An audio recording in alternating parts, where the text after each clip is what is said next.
Our guest today is the founder and owner of one of the most recognizable media brands in the domestic soccer universe.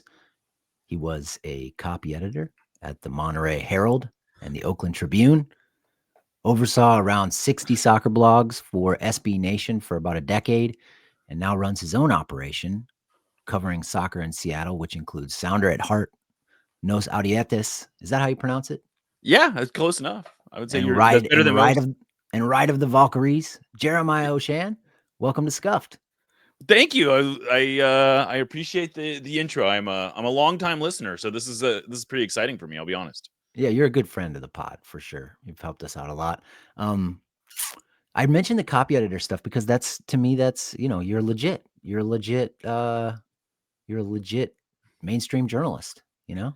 Yeah, I don't know. Is it- I think you have a more impressive mainstream background than I do, but I did work in newspapers for 10 years. I was actually the sports editor for a spell at my first job in Victorville, California. Tiny paper called the Victorville Daily Press. And I was in and out of sports in my newspaper career, but I was the last 3 or 4 years of my newspaper career were as a copy editor at a Bay Area newspaper chain Okay. in the news side. I think maybe people don't realize how important copy editors are because you're not just going through the copy and making sure that there aren't any grammatical errors. You're like designing the pages, writing the Yes, headlines. exactly. Yeah. Yeah. Yeah, and we try to sometimes how like it's funny. There's a I don't know, this is shop talk now, but there's kind of two levels of copy editors. One are the folks that are sort of going through and giving it a final read for literal just copy and fixing mistakes. And then there's another level that happens behind that are sometimes making wholesale changes or suggesting much bigger changes to copy. I very rarely got involved in that part of it, but the world of copy editing it's funny because that's one of the things that's gotten lost, I think, in sort of the downsizing of the newsroom is copy editors have been some of the first to lose jobs, and it's also oftentimes treated as a secondary position and not super important. But I don't know, I think it gave me a good foundation anyway. We love shop talk on the podcast. Oh, good. So, yeah, I mean, obviously everything's changed at newspapers. Like it used to be all about what was on the front page. And it took a long time for newspapers to unlearn that sort of Yeah. way of thinking. But while that was still the case, what the copy editor did, specifically the A1 copy editor, Hmm. the one who was sort of figuring out how to write the headlines and stuff, arguably the most important job in the newsroom. I mean, it's right up there. I mean, They I mattered a like to lot. think it was. Yeah, I thought it was pretty important at times. I'll tell you though, my favorite, my singular. I share this story a lot. My singular favorite headline I ever wrote was "Sick boy wants stolen dog returned." I just thought it was the perfect headline. It fit the space perfectly, but it also just told the story so straightforwardly. And I remember when I wrote it, it was almost as a joke, and I showed it to some people, and they're like, "No, that's perfect." And it's always stood out to me as sort of like that's what you want in a headline. You want to give as much of the story. Like I want to read that story. Yeah. Yeah, I want to read it too. Can I read it later? Can you send me the Yeah, link? exactly. I'll look for it. All right. So a little bit more shop talk. So you managed to get Sounder at Heart out from under the SB Nation umbrella I did. Yeah. and made it a successful independent operation. How did you do that? Was it something you planned for when you first joined SB Nation? Did you like write something into the contract? Like how No. did that exactly happen? So I'll be lucky is really the answer there. But the backstory of Sounder at Heart is it was actually started as an independent site by a guy named Dave Clark, who has a name in the local soccer space. So Dave Clark created this website, I think in 2009, right when the Sounders, or maybe 2008, when they were just getting into MLS, and it existed outside of SB Nation. And then in 2010, Steve Davis, who is another person who you might know from the American soccer media The Dallas sphere, guy? the Dallas guy, yeah, he was the first soccer hire by SB Nation, and he was tasked with sort of filling out their soccer space. And one of the first sites that he recruited was Dave on Sounder at Heart, so he brought Dave onto the SB Nation platform in 2010. And as you probably know, the SB Nation that we know now was a very different operation in 2010. There was no such thing as Vox.com. Vox Media was not a thing yet. And so it was a very sort of, casual relationship, really. I mean, essentially, there was I don't know how many contracts there really were, but they brought them on, and then around the same time, I hooked up with Dave as then an out of work journalist, saying, "Hey, I just want something to do. Will you let me write for your site?" And I got involved there. And as I hope people find this interesting, but as people may remember, 2010 was not a good time to be working in the journalism industry. It was pretty bleak. And I ended up being unemployed essentially for 2 years, but I used that time to basically build up my resume on Sounder at Heart. And then, as luck would have it, when my unemployment was getting ready to run out, SB Nation had a job that they were able to offer me. And it wasn't a great job, but it got me working as a journalist. And at the same time, I got a job covering the Sounders for MLS Soccer. I was the beat writer for MLSsoccer.com. And that sort of like got me started on this as a real career. And so I eventually rose up. In 2014, I was hired to be the manager of all the soccer blogs at SB Nation. And I did that for about almost 10 years. Yeah. And basically what happened was SB Nation had just decided that they weren't that interested in covering the domestic soccer scene anymore in around 2023, which was oddly timed for the World Cup. It didn't make a whole lot of sense to me. And I basically told my boss, like, I don't really want to do this anymore. And I would love it if we could figure out a way for me to leave and keep Sounder at Heart. And they basically said that we think we can figure this out. And I'm not going to get into all the details, but basically we were able to they essentially were willing to let me take Sounder at Heart. Mainly because I had a decent relationship with the company. And I was being sort of a good soldier, essentially. I see. Yeah. I mean, there's something to be said Very for lucky. being a good soldier, right? Yeah, I don't know if I would necessarily. I think that's one of the things I also feel a little guilty about is that I do work. This is my full-time job. I make actually a pretty decent living doing this. I'm able to pay for, we have something like 12 different contractors who we paid enough that they actually had to file taxes for it. And no one's getting rich off this, but the only reason we're able to do this is because we basically created this brand over the course of almost 15 years that we were essentially giving away for free. And so when we said, hey, we're now reader supported, people actually wanted to support it because they didn't want it to go away. And so we kind of got lucky. I mean, it's a lot of hard work, don't get me wrong, but I'm not going to sit here and say it was some genius move on my part either. Okay. Yeah. I mean, I feel like that's a similar story with Scuffed, where like most of the people who are paying us every month are paying us because, as like a goodwill offering, essentially. And but they like what I don't want to say people seem to like what we do, so I'm not trying to discount that. I just don't know that there's if I was starting this from scratch, it would be a very different endeavor, I think. Yeah. Okay. So let's imagine that for every team in the league, there was someone with you and your team's experience and ability level, and who were determined to run an independent operation like yours. How many of the markets do you think there are where it would be financially viable? So Seattle seems a little unusual. It does, but maybe it's seem not. Unusual.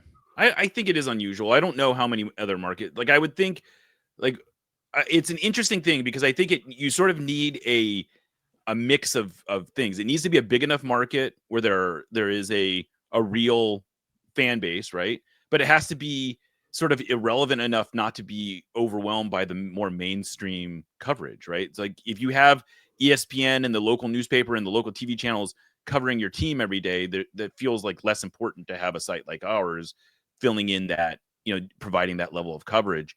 And we're a little lucky in that, the Seattle Times does have a beat writer who covers us, but she splits her time with the Reign.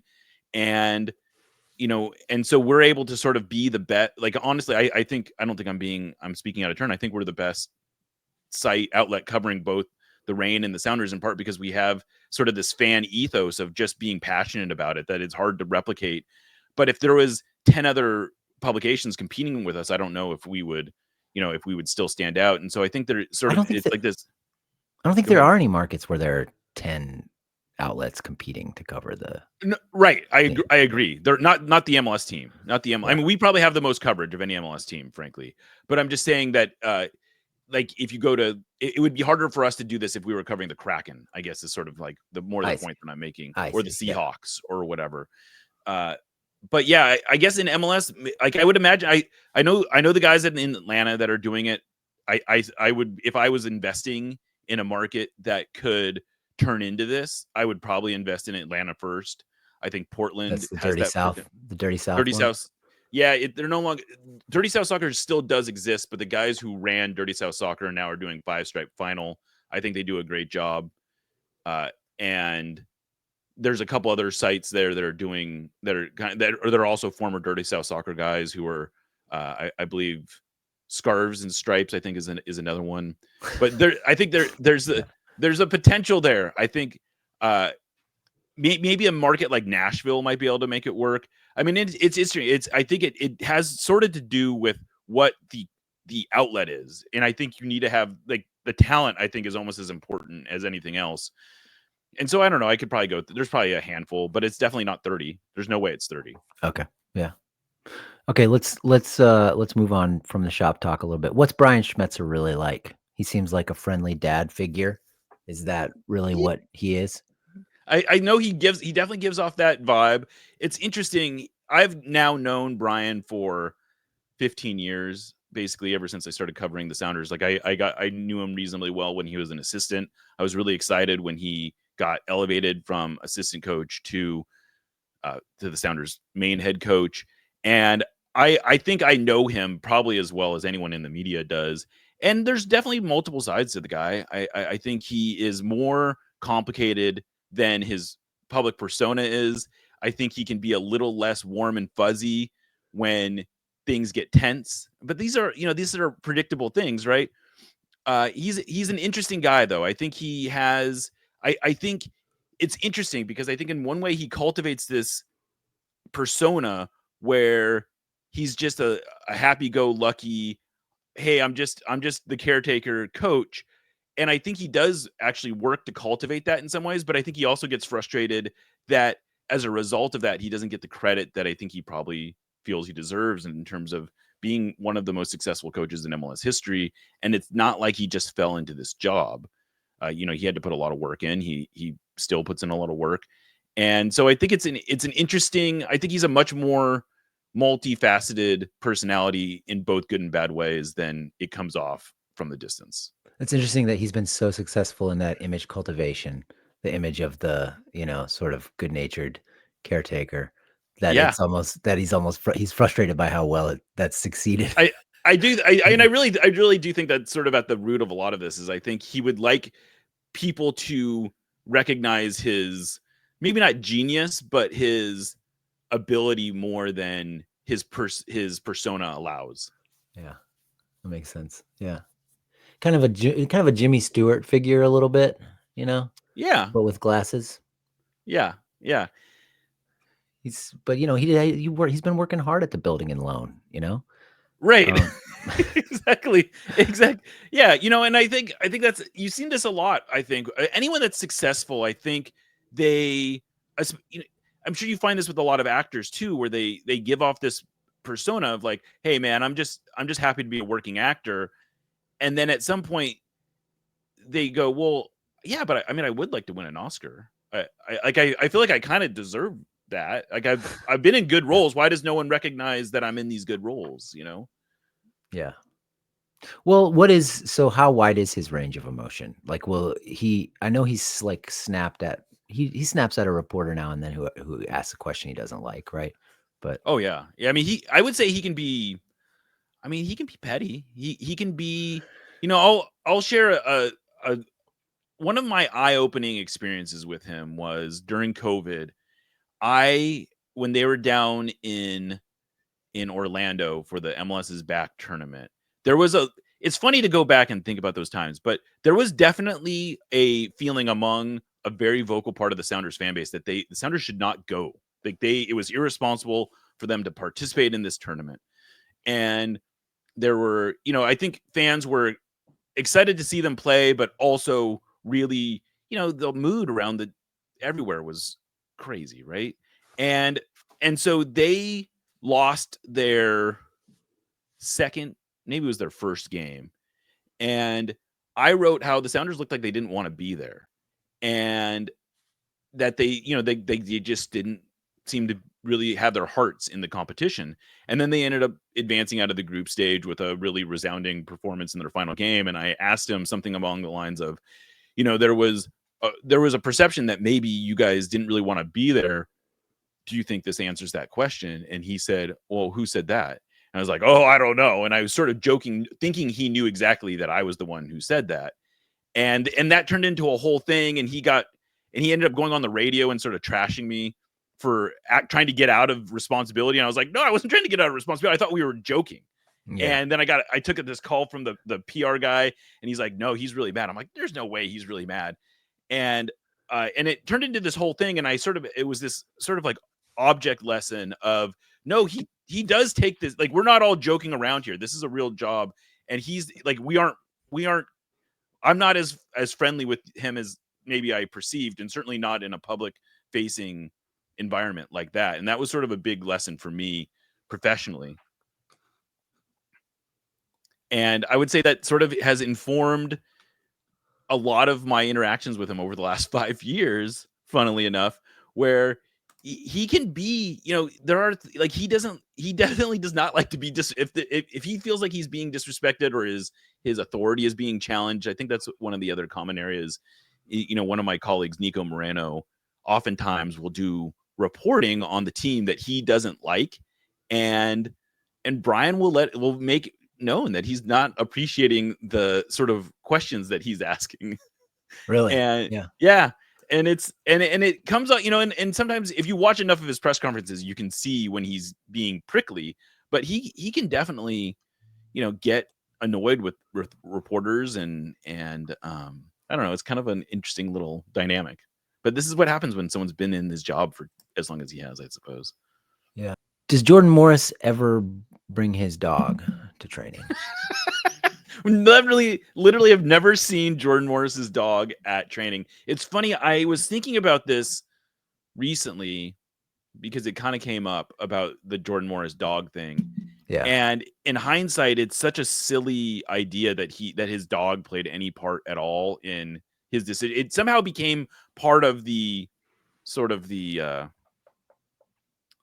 story around Jordan, is that his dog was a major reason that he didn't go to Germany. And I think it was always said somewhat tongue in cheek, but it sort of took on a reality element. Well, Jermaine Jones is the one who said it, right? Jermaine Jones is the one who said he was going to go to Europe, but he loved his dog too much. Yeah, I mean, he added. I mean, that was sort of a thing that was out in the world before that, but he definitely gave that voice in a way that was honestly really mean and like unfair. I actually wrote about that interview after it happened. I was actually appalled at how crass I thought it was to a fellow U.S. national team player at the time, if I remember correctly. Yeah, and it was an insulting interview from top to bottom, and I don't know that Jermaine Jones has exactly covered himself in glory in the way that ever since then. So maybe it shouldn't have been so surprising, but it was kind of it was a funny narrative that was out there, and I think it picked up a lot of steam. And I was just thinking about how like clearly the dog had literally nothing to do with it. Like, he wanted to be home. I think there was an element of him being comfortable here, and I think he is sort of a homebody at heart.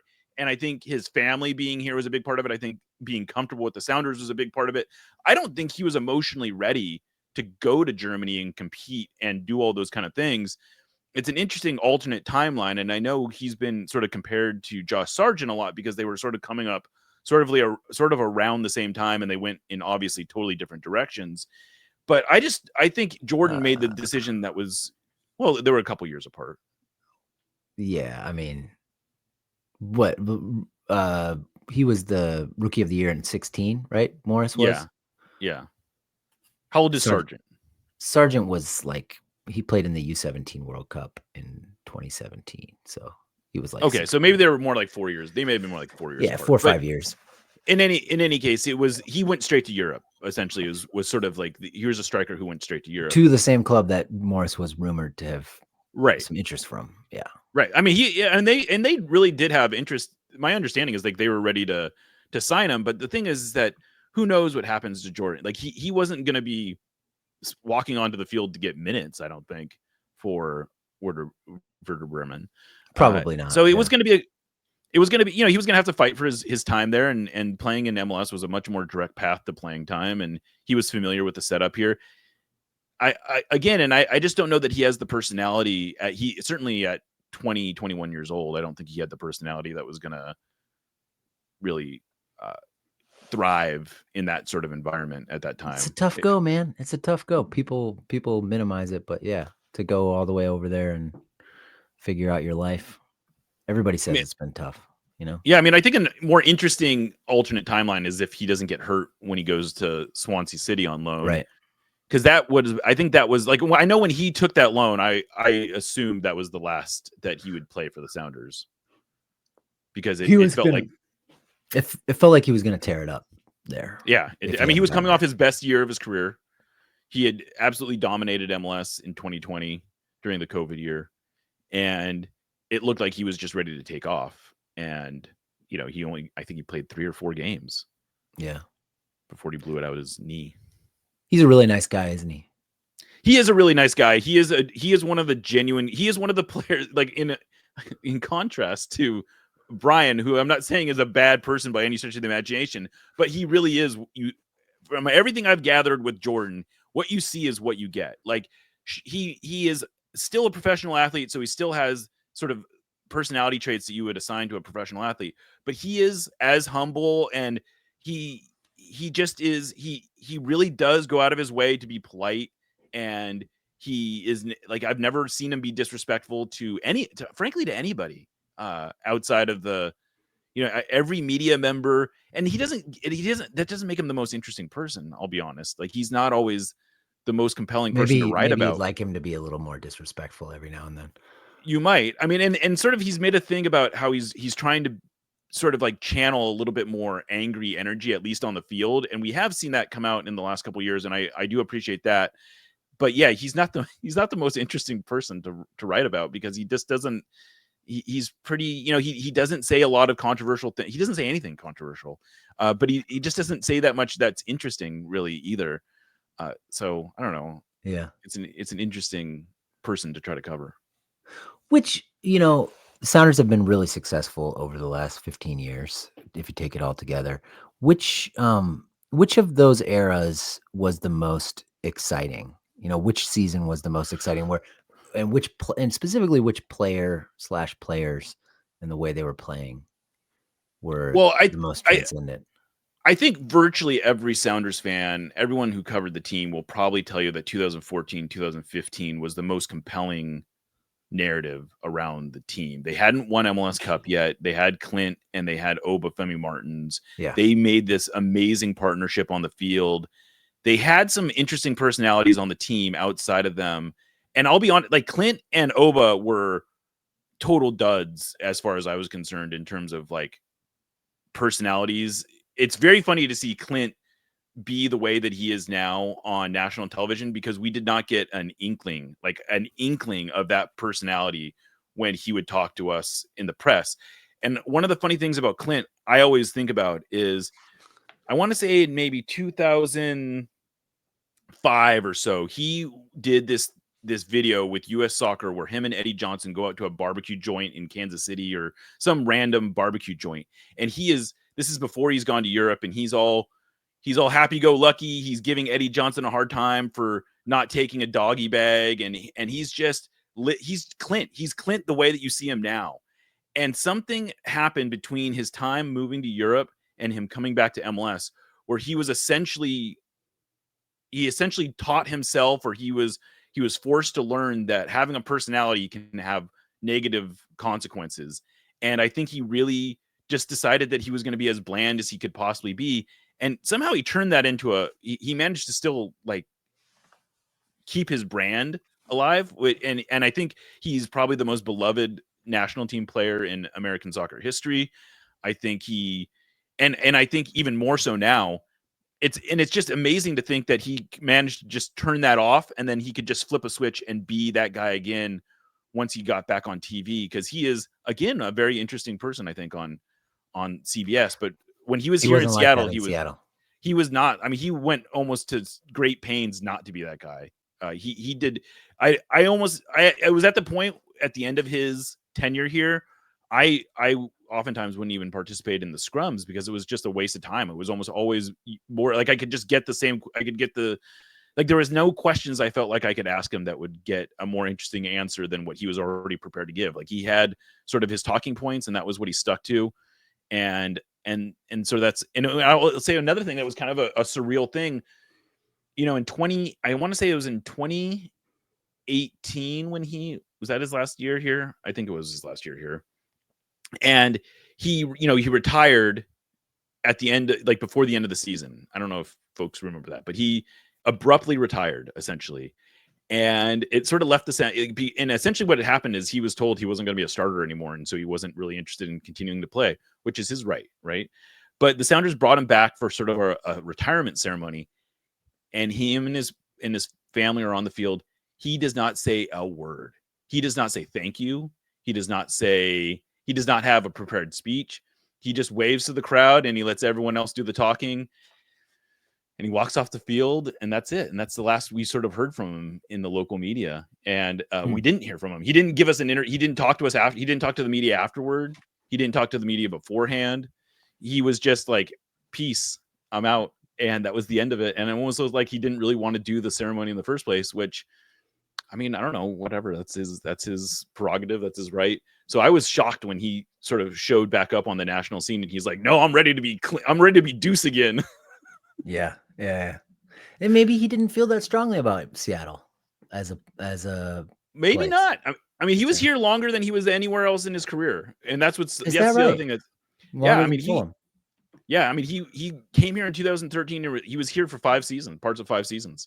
I'm almost positive that's the longest he was here. He was here longer. I'm pretty sure, because I'm pretty sure I wrote about that he was here longer than anywhere else, and yet you don't really associate him with the Sounders, in part because that was the bulk of his. He was much more focused on the national team when he was here. It was very obvious that the national team was definitely his primary focus when he was here, and the and the Sounders were sort of the way he stayed in shape. And he lived here. He owned a house here, but basically as soon as he retired, he sold the house. Like I think by the time he had the ceremony back here, he had already sold his house. And so he was, so I don't think he ever felt at home here, really. My understanding is he didn't really go out. He was, I mean, he's sort of a family man.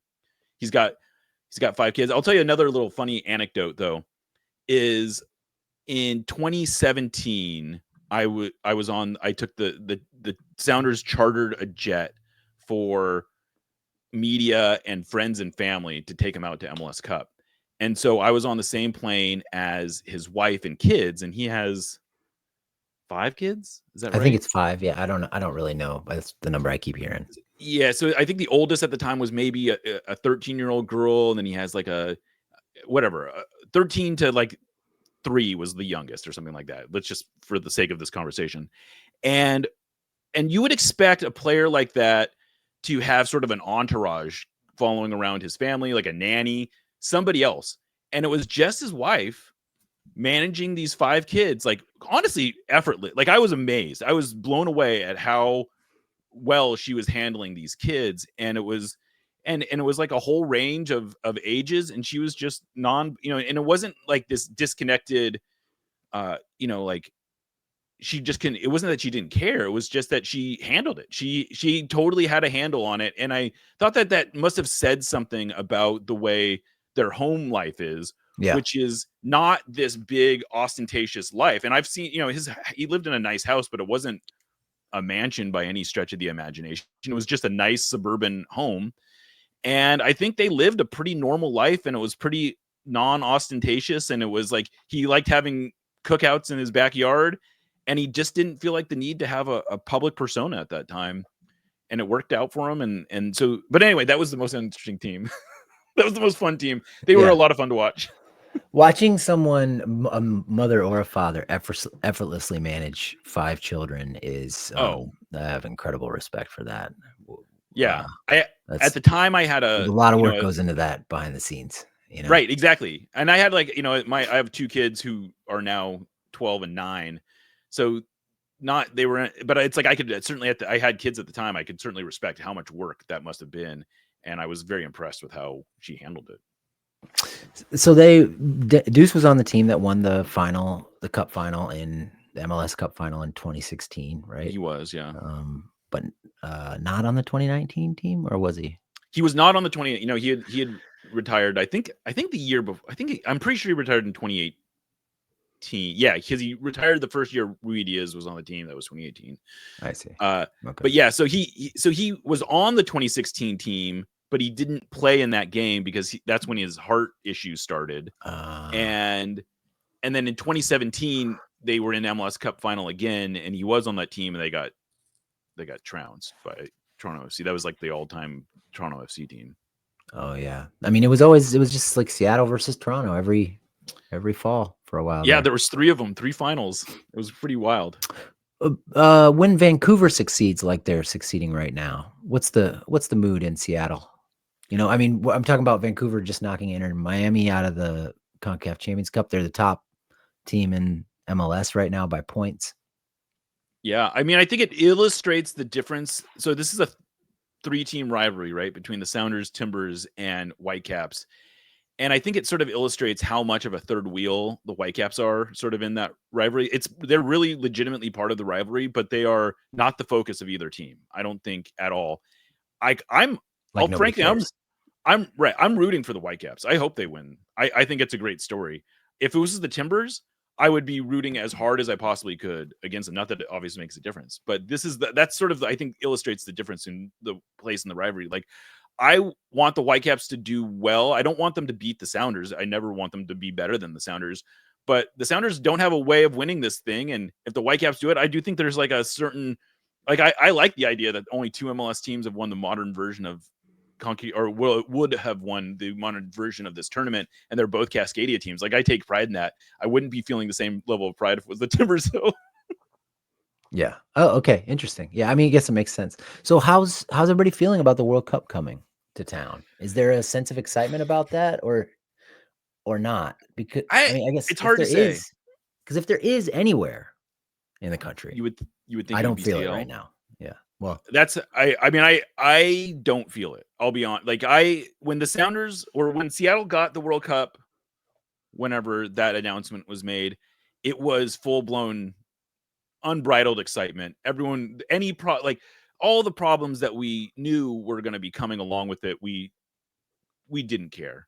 There's going to be a police state in Seattle. Oh, who cares?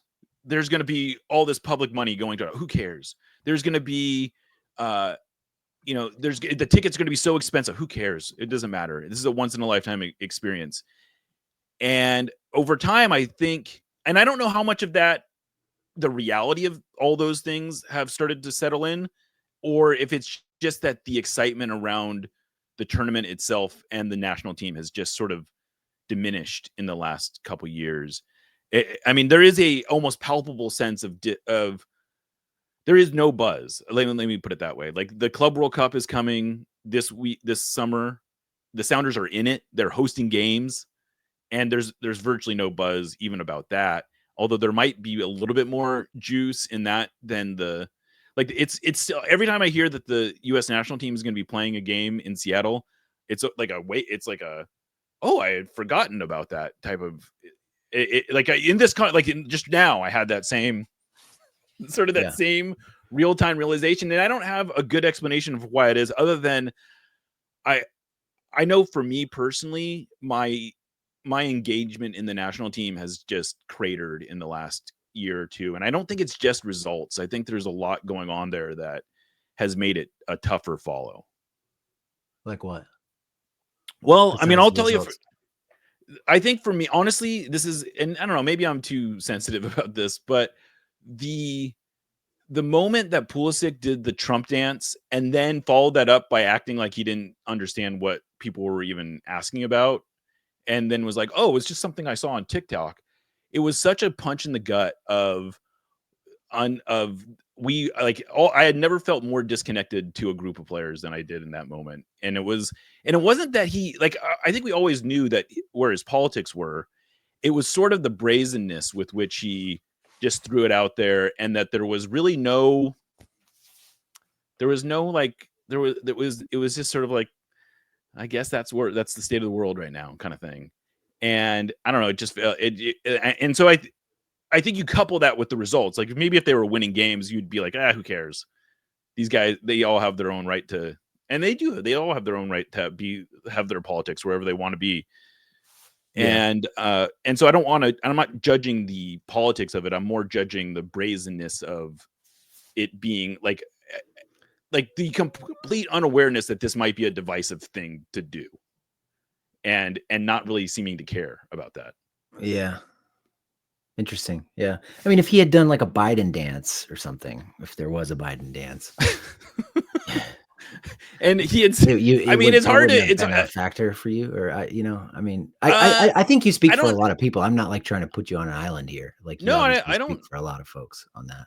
But I mean, I think it's one. It's hard to decouple the like. There is no equivalent to that, right? There is no. I mean, I guess you could say. if I he don't. had said, if he had just said at the end, if he had pulled up his shirt and said, "Vote Biden," or not vote, And then I'm an idiot. vote Kamala, Vote Kamala. Kamala, Yeah. and then when he asked about it, said, "Oh, I don't know." Is that what it said? Yeah. Yeah. I mean, that would be It pretty. was pretty I weak don't. the way It he was.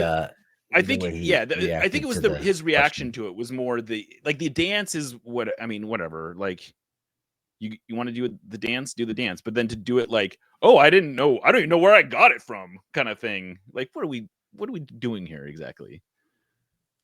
Yeah, he said. What exactly did he say? He said that he just thought it was a fun dance, right? Or Yeah, something like that.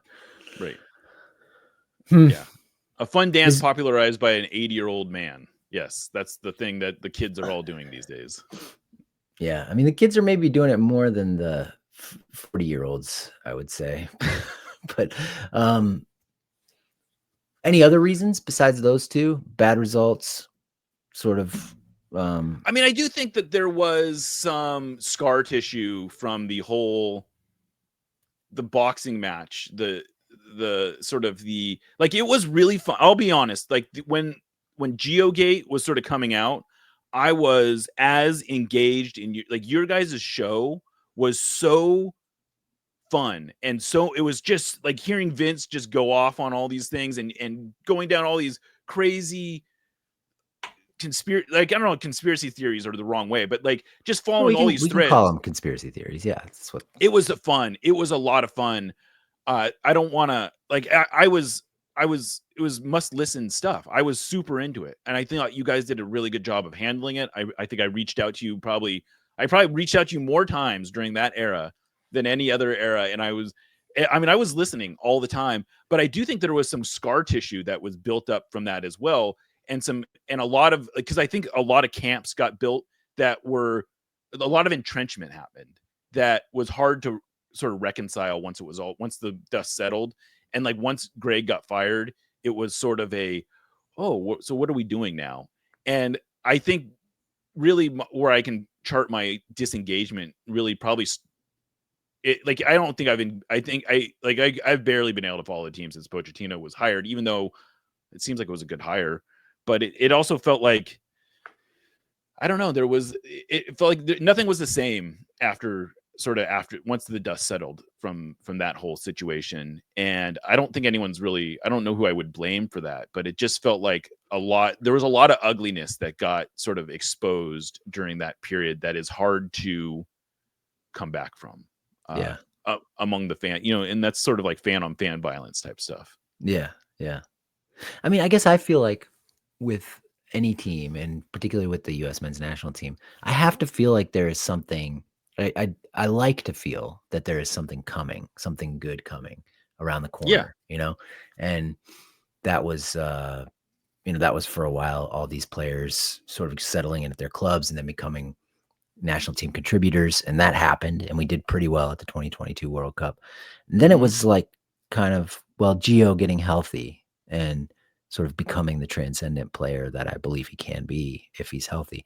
And that's never happened. And it doesn't look like he's on the path to getting healthy. Well, And and I mean, I think there was a lot of, or Balogun being that player, or you can kind of go down the list of players who we thought were gonna, or Musa, frankly, blowing up. Like there was a whole list of players who it felt like could be sort of transcendent national team stars in terms of their ability to break through it, or Pulisic even. Like it's funny, Pulisic has had, by almost any reasonable accounting, a very successful run at AC Milan, of and course, yeah. maybe the most successful run of probably the most successful run of an American player in Europe ever. And Yes, it's sort of, I think that's accurate. Yeah. and weirdly, it doesn't seem like it's translated to performances with the national team at the same. Like, he's had great performances with the national team.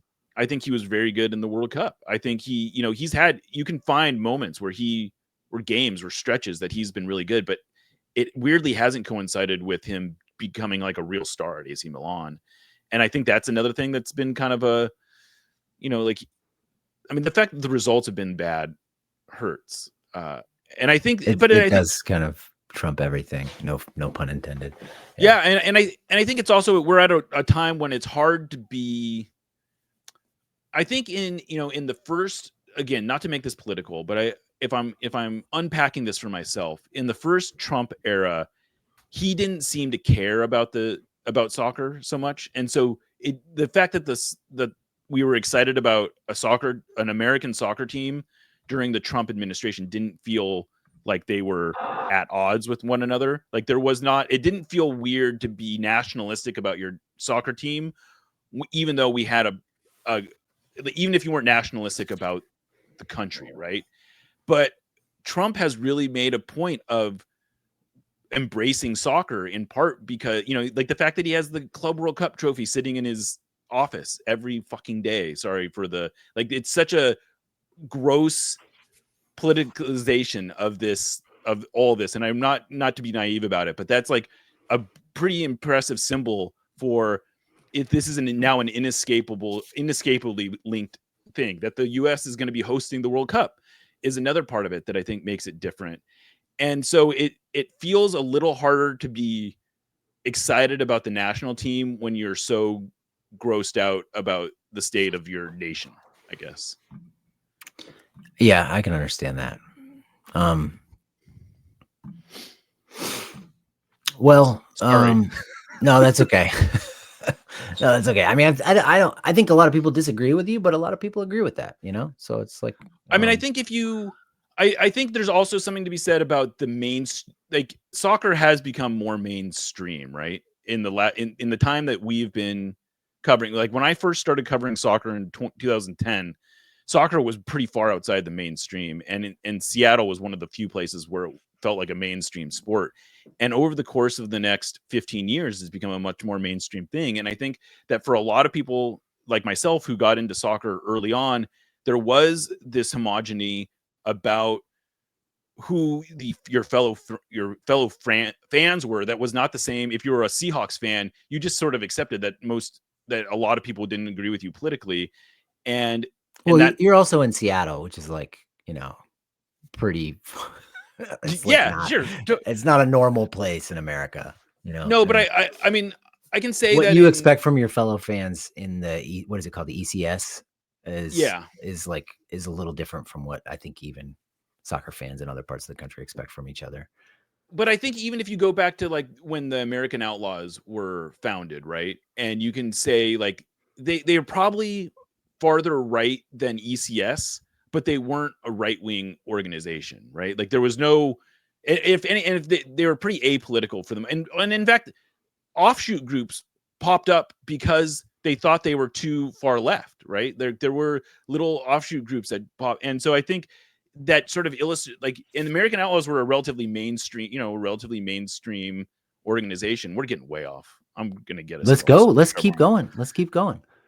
and so I think I think that sort of illustrated though the way that even in like the mainstream supporter culture, which was very Midwestern sort of like fans and maybe even the South. And like even among them, you would find more left leaning politics than you would find in society at large. And I think as just as a result of the mainstreaming of American soccer, that that's equalized somewhat. And I think it's been kind of a tougher, so it doesn't, it's not a safe space anymore. You know what I mean? And which is fine, which is maybe more healthy in a lot of ways. But I think it has tamped down some of the excitement of people who would have otherwise been hardcore into this whole thing because they just don't feel like it's theirs quite as much theirs as it used to be. Yeah, interesting.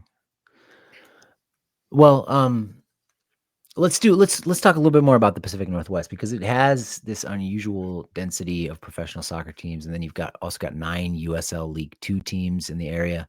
It's kind of an interesting testing ground for pro rel. You've written about this at some length recently. Yeah.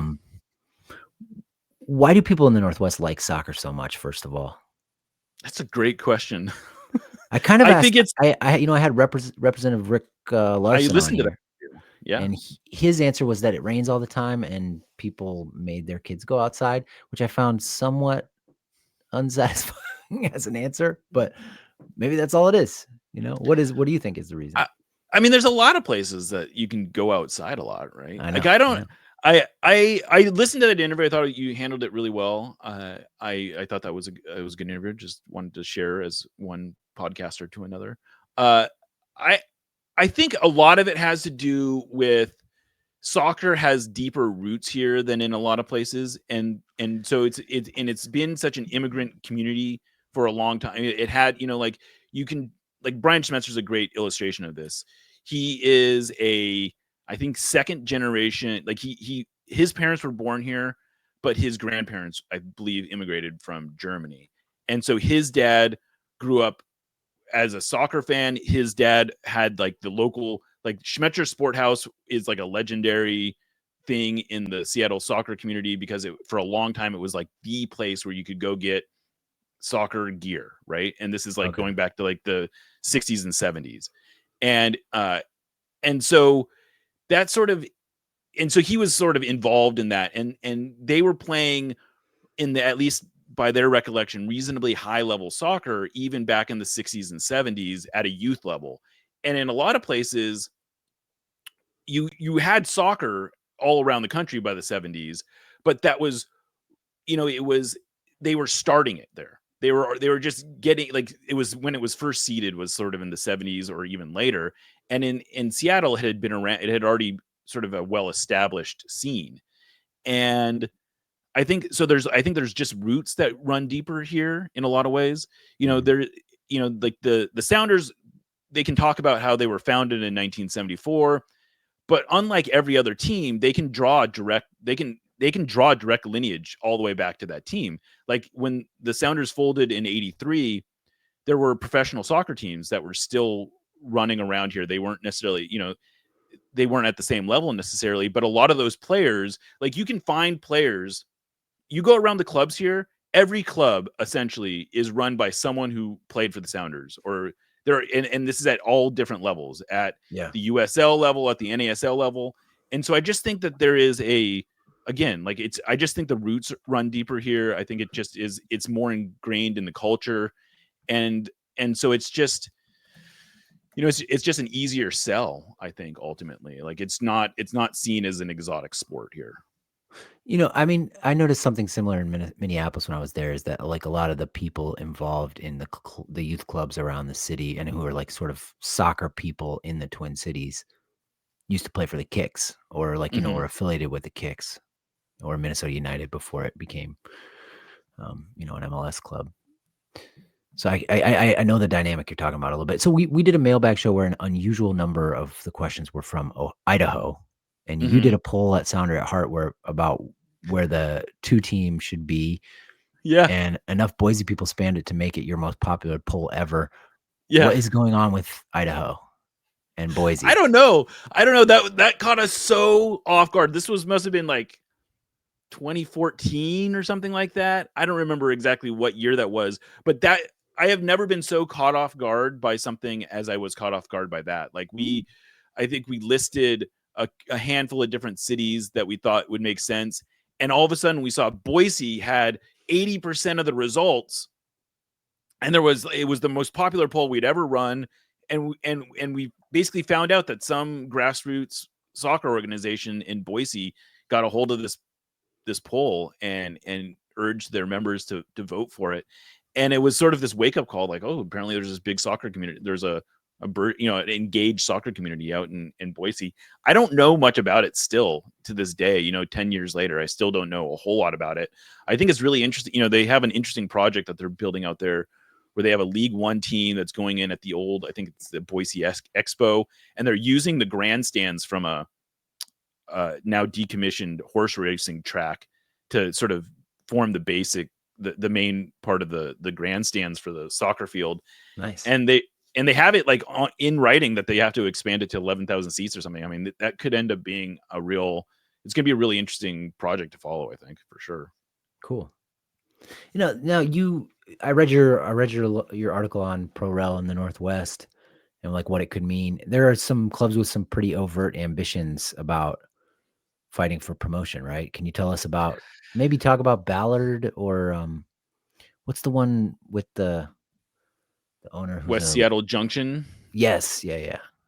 Yeah, so the USL League 2 team that is the most established here is Ballard FC. They are run by a guy named Sam Zissette, who used to play for I think he played college here. I think he played for the Tacoma Stars indoor team, but he has a lot of connection. Like he was a player, like a reasonably high level player, and he has connections to a bunch of guys. And he roped in Lamar Nagel, who is also Lamar Nagel, who your readers may or may not, or listeners may or not know, is a former Sounders player, but he had a pretty long MLS career. He's from here, and he's got Austin Brummett on the team too, right? He does have Austin. Yeah, Austin Brummett is on the team. Yeah, he was a Sounders Academy player way back when, as well. And I think he may have played for some of the youth teams. He right? did. He made some youth. He got some youth national team caps. It's a striker, right? Yeah, exactly. Yeah. So they've playing been for an amateur club. Right. He's playing for an amateur. I don't know if he's aged out of college soccer yet. He may be right on the edge of aging out of college soccer. But yeah, it's like, so they're an amateur team. They came in with a great launch, really. Like they had great merch. They had they partnered with a local brewery here. And so they had a brewery as their sponsor, which, that's gold, I guess. And they had attractive gear, and they all of a sudden were drawing like 1,000, 1,500 fans, which is crazy for USL League 2. And that was like right out of the gate. And then and they were competitive right away. They had a good team. They had connections to the Sounders. And then in year 2, they actually won the USL League 2 championship, which I think is the first time a team from Washington had ever won that.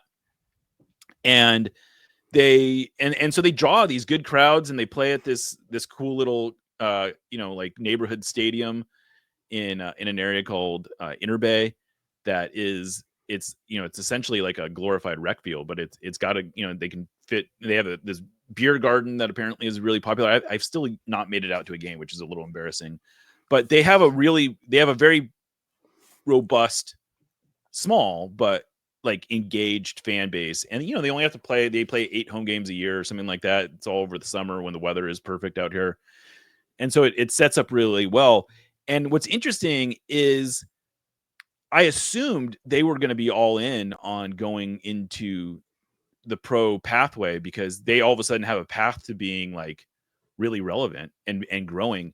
And what's interesting is they're more reserved and sort of like, well, we got a good thing going here. We don't really need to go pro to be viable. So why do we don't have to pay our players? we don't have that much full-time staff. We sort of just, we like Sam works all year. That's his full-time job. But I think most of the staff is seasonal. They just kind of gear up in the summer when they're going to have games, and they're competitive, and they have a nice thing going. But I would imagine that if they can get in, so we're in the middle. Seattle is remodeling Memorial Stadium, which is the original home of the Sounders. It's like a lot of towns. It's where most of the high school football teams play their games, and they're in the middle. And it's way, way, way. It's falling apart. And now they got a bunch of money from the organization that runs it's in Seattle Center, which is where the Space Needle is, which is where Clement Pledge Arena is, where the Kraken and the Storm play, and the organization that runs that is part owners of the Kraken has sort of taken a management level position in sort of remodeling Memorial Stadium. And so basically what Ballard has said is if they can get into Memorial Stadium and it makes sense, then that's how it would make sense for them to go pro. And then all of a sudden it gets kind of interesting. But what's interesting is that some of the other USL League 2 teams have been a little bit more overt, but like, oh yeah, we totally want to go pro. This is something we see as our pathway. But I don't know how practical it is for anyone else. Like West Seattle Junction says they really want to go pro, but they don't really seem to know where they would play or even how it would work. But they like the idea of it. There's a team in Bellevue called Mid Lakes United that sort of express similar sentiments, but they have even less of a like they really don't have anywhere to play. And so it's interesting to see how this is playing out.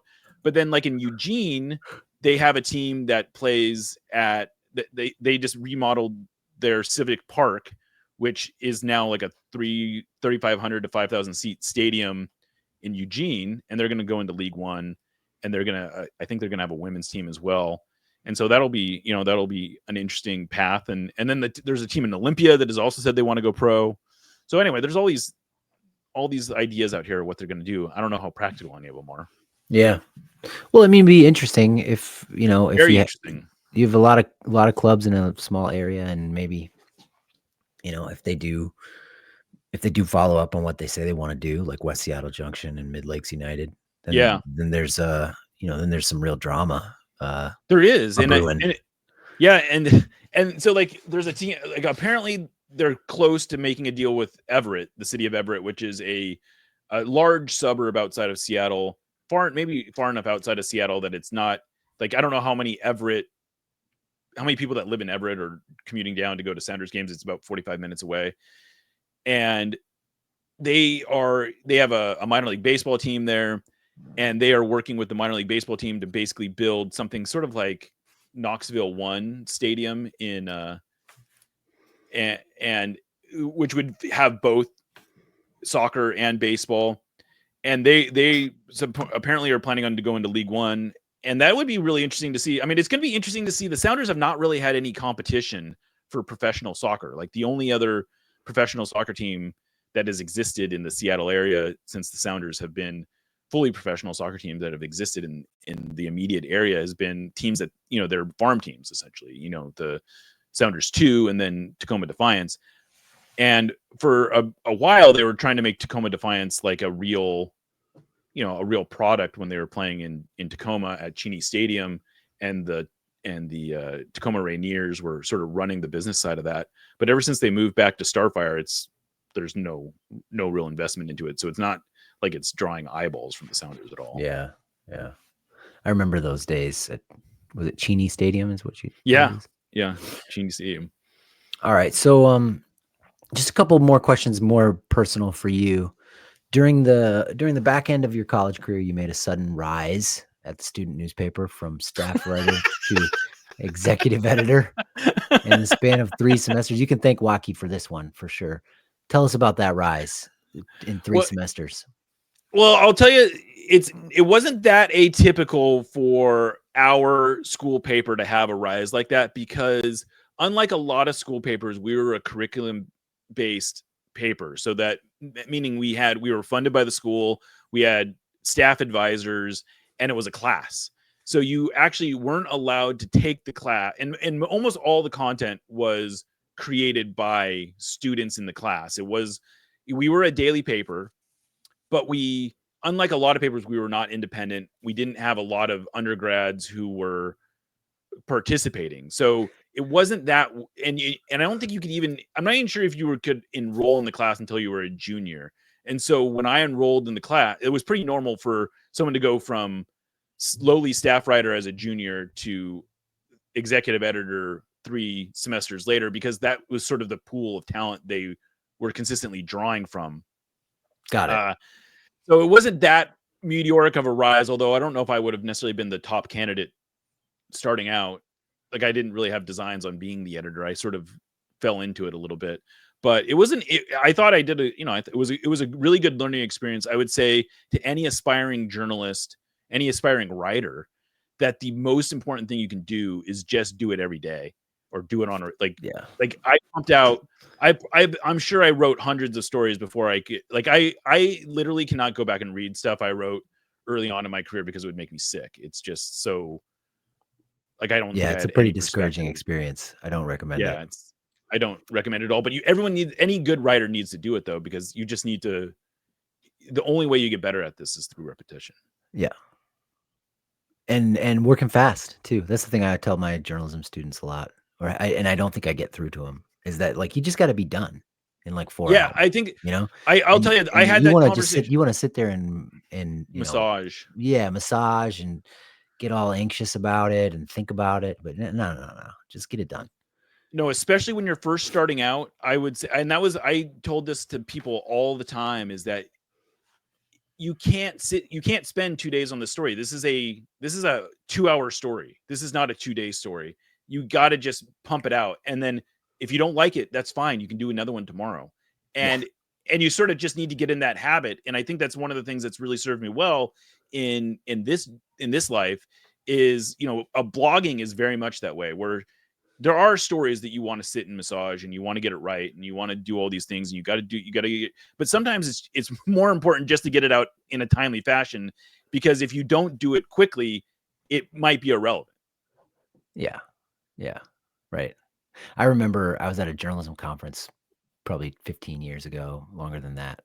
And David Brooks was there, and the head of the conference was like, "David, how do you get over writer's block?" And I was like, I just was like, hit my head. I'm like, "Bro, David Brooks isn't dealing with writer's block right now. What are you talking about? The writer's block's not a thing. It's You not. just It's not a you thing. just do it."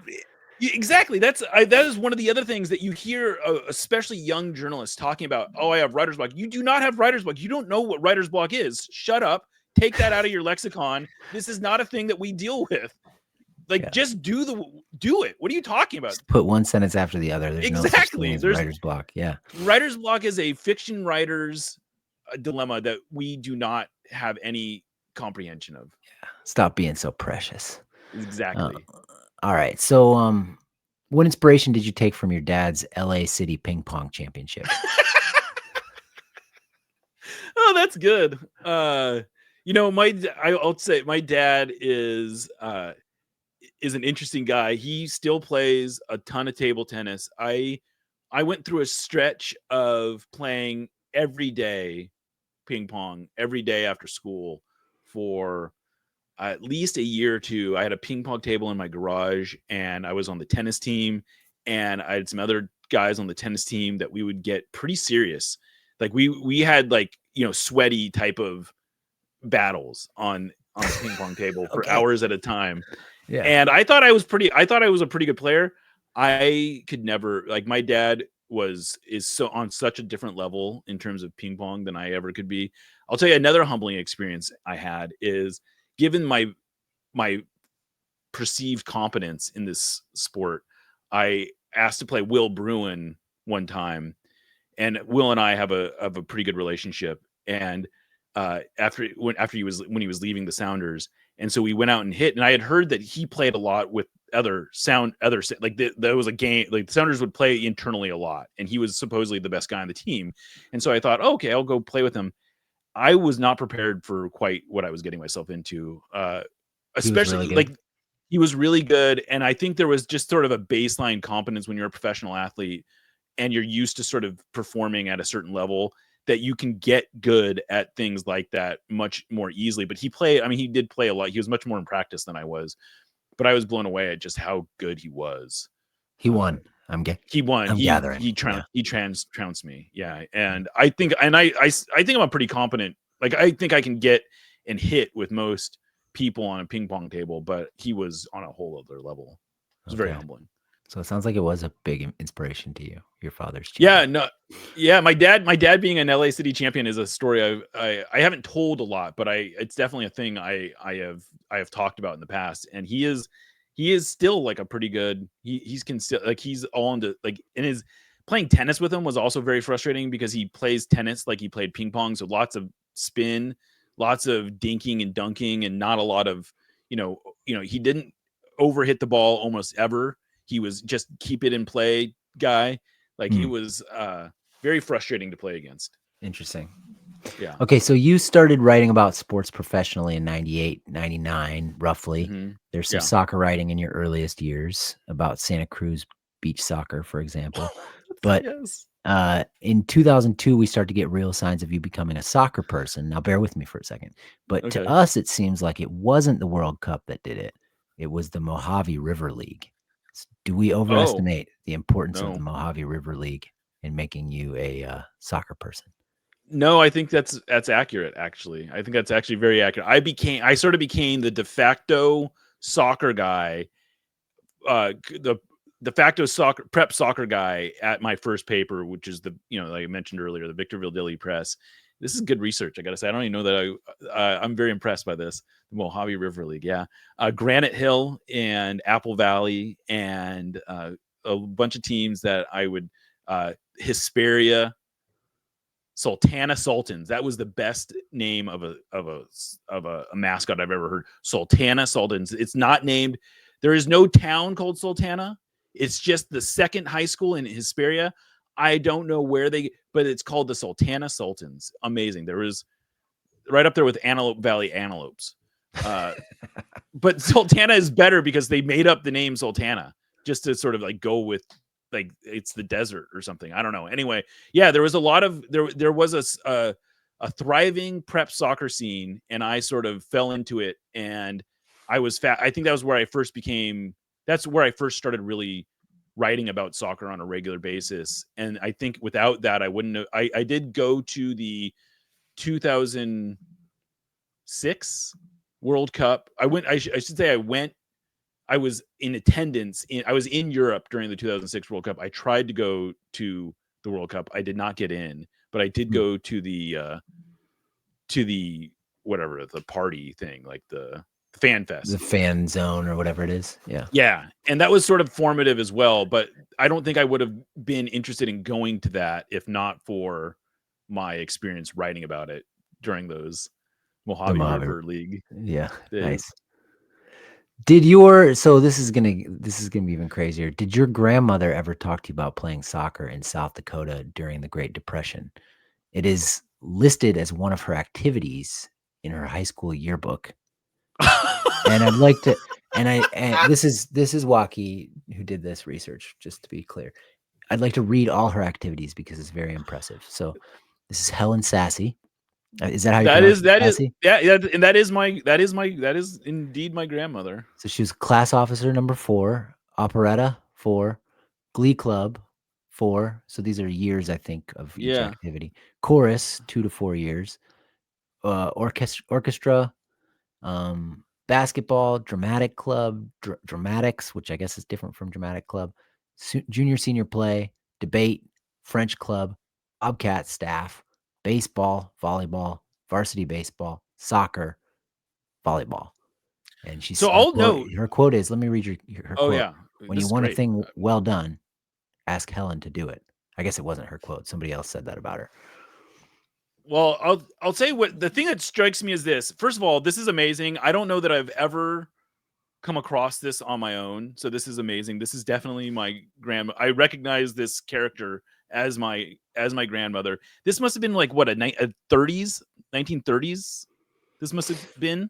Yeah, it looks like it. I don't know where I'll he. I'm very impressed that he found this. I'll I would text love you the it for you to send. screenshot. I'll Yeah, text you the screenshot of I would what guess she, she graduated high school in the early 30s, probably. If I had yeah.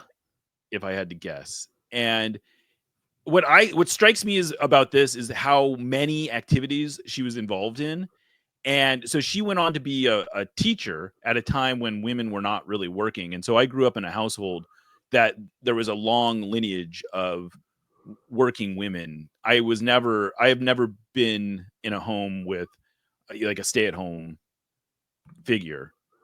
Certainly, or at least a female stay-at-home figure. Like my mom worked all through my childhood. She grew up sort of believing that's what women did is go to work, and so that I think that definitely shaped me. And my grandmother, no, had no idea she played soccer. She died when I was like 14, Hmm. and so I was not really like that was not a like I played soccer as a kid, but that I was not like baseball. At that time in my life I was very into baseball, and so that was never sort of like a common. As far as I don't remember her ever mentioning her days as a soccer player. I wonder Okay. what position Yeah. she played. I wonder what soccer was like in those days in Yeah, South especially Dakota. women's soccer. Yeah, Yeah. women's soccer in South Dakota in the 1930s. I can only imagine. Yeah. Because I could be wrong, but I think at that point they were still doing six-person basketball. At least in Iowa, they were, where you'd have like 3 women on one side of the court and 3 women on the other side of the court. I I They weren't believe it. allowed, like you had defenders and attackers, and they weren't allowed to cross the half line. And it was apparently a Interesting. great spectator sport. One last thing. You are from the West Coast, but on your Instagram, there's a picture of you wearing a Charlotte Hornets jacket. Were you a Yeah. Charlotte Hornets fan, or did you just like their starter jacket? I mean, a lot of people like that jacket. That jacket is like gold, right? Like if I wish I had that jacket still because it was and I think I got it in there was a two-part thing. Somehow I became an Alonzo Mourning fan when he was at Georgetown. And so I was sort of when he got drafted by the Hornets, I sort of was a Hornets fan as my second team. And they were a fun team. They had Larry Johnson, they had Alonzo Mourning, they had, I think, Hersey Hawkins, they Muggsy had Bogues. Muggsy Bogues, they had Del Curry, Steph Uh-huh. Curry's dad. I think they had Eddie Johnson too for a spell, who played for the Sonics.